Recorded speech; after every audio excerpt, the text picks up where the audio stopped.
Hi guys, welcome to edu medicine. तो हम unit 4 का सेकेंड पार्ट कर रहे हैं और यहाँ हम डिस्कस कर रहे हैं कि ट्राइबल अर्बन कॉन्टिन्यूम कैसे होता है। ठीक है, ट्राइबल ग्रुप्स जो हैं वो कैसे गांव से निकल के शहरों की तरफ माइग्रेट करती हैं और किस प्रकार से प्रोसेस पूरा होता है, इसको हमें रेडफील्ड ने एक्सप्लेन किया है। तो देखिए, पहले क्या होता है कि कोई भी मान लीजिए या तो किसी के अंडर कंट्रोल में है, कुछ है, जो भी है ट्राइबल ग्रुप्स होते हैं और वो लोग वहां से निकल के या तो पीजेंट बन जाते हैं। ठीक है, और ये ऐसी जगह पे पीजेंट बनते हैं, मतलब किसान बनते हैं जो डेवलपमेंट के प्रोसेस में जगह होती है। ठीक है, और कुछ लोग यहाँ से पीजेंट बनने के बाद कुछ समय बाद या थोड़े टाइम मतलब थोड़े समय बाद ही वो ट्रांसपोर्टेशन के थ्रू कहीं जाके इमिग्रेंट कम्युनिटीज बना देते हैं। आपने देखा होगा गाँव से निकल के आई हुई बहुत सारे शहरों में कम्युनिटीज रहती है, छोटा मोटा काम करती है। जो ये पीजेंट्स हैं वो कई बार कंट्री पीपल बन जाते हैं। वो ट्रांसपोर्टेशन के थ्रू यहाँ जाके नहीं, इमिग्रेंट नहीं करके कंट्री पीपल बन जाते हैं। कंट्री पीपल देखिए, अमेरिका का स्टडी है। तो काउ बॉय आपने देखा होगा, बेसिकली वो थोड़ा शहरी टाइप का गांव होता है और ये यहाँ पे थोड़ा जमीन, थोड़ा सा एरिया मतलब अपने अंडर कर लेते हैं और वहाँ काम करते हैं और काउ बॉय वाली लाइफ एक जीते हैं। कुछ लोग यहाँ से फिर कंट्री पीपल बन के यहाँ से निकल के पायोनियर कम्युनिटीज बना लेते हैं। बहुत ही मेजर जो कम्युनिटीज होती हैं उनके हिस्सा बन जाते हैं, बिकॉज अब उनके पास जमीन है, पैसा है, तो ऐसी कम्युनिटीज बना लेते हैं।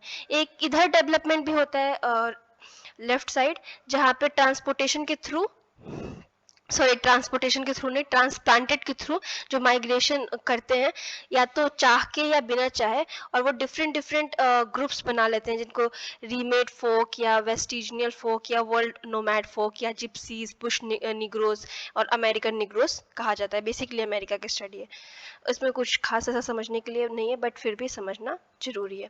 अब हम क्रिटिक की बात करें तो जो रेडफील्ड ने ये स्टडी की है, पोलर नॉन पोलर, उन्होंने बहुत ज़्यादा डायरेक्टली चीज़ों को एक्सप्लेन किया है, जिसका क्रिटिक लीवाइस करते हैं। वो बोलते हैं कि इन्होंने केवल सोशल चेंज जो सोसाइटी में हुए हैं, मतलब सामाजिक जो बदलाव हो रहे हैं कि लोग गांव में एक दूसरे के क्लोज हैं, शहरों में नहीं है, इन सब चीज़ों को ही बात किया है। समाज से आगे बढ़ के उन्होंने कुछ बात ही नहीं किया। वो ये भी बात कर सकते थे कि आर्थिक रूप से क्या बदलाव आ रहा है गांव और शहरों के बीच में। ये सब बहुत सारे टॉपिक ऐसे हैं जिसको वो डिस्कस कर सकते थे। उसके बाद वो ये भी मतलब वो कल्चर पे बहुत फोकस करते हैं। रेडफील्ड ये बोलते हैं कि कल्चर एक ही मैटर हो सकता है। अगर शहरों में इंक्रीज या डिक्रीज हो सकता है, गांव में भी इंक्रीज या डिक्रीज हो सकता है, और इससे क्या होगा कि डिफरेंट कल्चर के लोग आएंगे। ये बहुत ज़्यादा कुछ मतलब इतना बड़ा क्राइटेरिया नहीं जैसे हमें डिस्कस करना चाहिए। उसके बाद इन्होंने जो रेडफील्ड है उन्होंने बोला है कि उन्होंने मतलब क्या किया कि हर चीज़ को लिंक्ड या डिपेंडेंट दिखाया है। अगर इंसान गाँव में है तो उसके संबंध अच्छे होंगे, वो पूजा करेगा, ऐसे दिखाया है। शहर में है तो पूजा नहीं करेगा, संबंध अच्छे नहीं है। वो बोलते हैं कि ऐसी ज़रूरत नहीं है, इंडिपेंडेंट भी हम देख सकते हैं। ठीक है, उसके बाद यहाँ पे फील्ड रिसर्च की जो लिमिट है वो काफ़ी कम हो गई है, और उसके बाद साइकोलॉजिकल डाटा अवेलेबल नहीं है हमारे पास ज़्यादा। ठीक है, उसके बाद ये बोलते हैं लिविस कि साइकोलॉजिकल डेटा अवेलेबल नहीं। उसके बाद इशू क्या है कि जो प्राइमेटिव लोग हैं, जो प्राइमेटिव लोग थे पहले पुराने जमाने के लोग, उनको नॉवल सेवेजेस कहा जाता था। और ये मतलब एक तरीके का कमेंट है कि जो रेडफील्ड है उन्होंने क्या किया है कि इनका मतलब नॉवल सेवेजेस का मतलब ये हुआ करता था कि ये लोग इतना सोसाइटी से दूर हैं कि इन्होंने बुरी चीज़ें सीखी नहीं।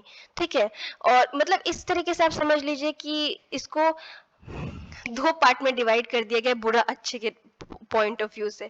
मतलब या तो ये अच्छा ही है या तो ये बुरा ही है, मतलब ब्लैक एंड व्हाइट, ग्रे नहीं है। तो इसी तरीके से ये बोल रहे हैं कि ये जो स्टडी इन्होंने की है वो एकदम कॉन्ट्रास्ट दिखा दिया कि दोनों गांव और शहर एक दूसरे से ऑपोजिट है, या एकदम मतलब दोनों एक दूसरे, उनकी जो इंस्टीट्यूशन है वो ऑपोजिट काम करती है। बट रियलिटी में ऐसा नहीं होता है। रियलिटी में बहुत सारी चीज़ें होती हैं जो इंटरलिंक्ड भी है, इंटरकनेक्टेड भी है, और सब कुछ जुड़ा है। तो इस स्टडी का मतलब कुछ भी आपको फर्दर क्वेश्चन हो आप कमेंट सेक्शन में जरूर पूछ सकते हैं, और ग्रुप ज्वाइन कर सकते हैं मैं टेलीग्राम का, और इंस्टाग्राम पे भी फॉलो कर सकते हैं। Thank you so much, have a nice day.